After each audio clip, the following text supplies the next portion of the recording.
I'd like to give you a little overview of what happened in the wine world in 2016, because it was crazy! And to do so, I have a bottle of wine I'd like to share with you. I hope you're drinking too, or at least tasting delicious wine. This is a wine from Turkey. It's from the Anatolia region of Turkey, which is, by the way, one of the oldest wine-producing regions in the world. Forget you, France. We're going east. Turkey, Georgia, Armenia, Azerbaijan. These are the oldest wine-growing regions in the world. This wine is from an indigenous grape called Kalijik Karasa, and it is from the winery called Vinkara, which focuses on indigenous varieties in the Anatolia region. And this particular wine, Yaşasın, is a sparkling wine from that area. So if you're drinking sparkling, I cheers you. It's good. Made traditional method. Good. Okay. What happened in wine in 2016? This was an amazing year for science. Honestly, I know there was a lot of stuff happening this year, but check this out. You know how the Star Trek replicator, you'd go up and you go boop, boop, boop, and something would appear and you would drink it? Well, we basically have the Star Trek replicator version of wine now. There is now a completely 100% synthesized wine. It is made at this place, I don't know if you would call it a winery, but they do. It's called Ava Winery in San Francisco, and they, for their first project, produced a Moscato d'Asti, where they synthesized all the flavors of this wine.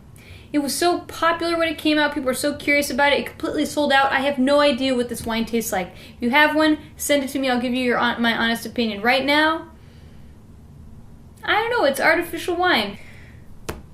If you are into open source, dude, you deserve a cheers. This year was a big year. We just made a high-resolution version of understanding the Cabernet Sauvignon genome. What does that mean for the wine world? Well, let me tell you. Cabernet Sauvignon is the world's most popular grape. Wouldn't it be nice if we could understand what Cabernet Sauvignon is kind of on like a molecular level, like a DNA level? Well, we can do that now. Next cool thing. Cabernet Sauvignon, because it's the most planted grape in the world, is also highly susceptible to new diseases as they come. So if we can understand what's going on with Cabernet Sauvignon on DNA level, we might be able to help breeding programs develop grape varieties based on Cabernet Sauvignon that can resist these diseases. All right, open source for the win. That deserves a drink.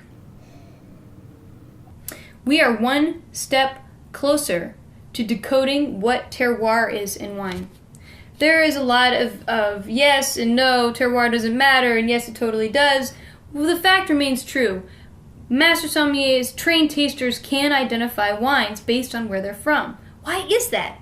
Well, that might actually be because of microbes. You know, bacteria, yeast.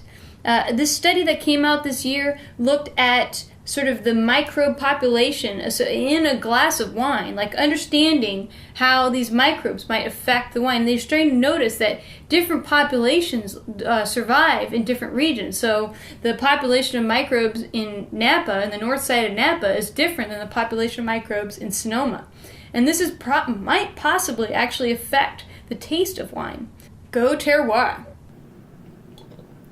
A group of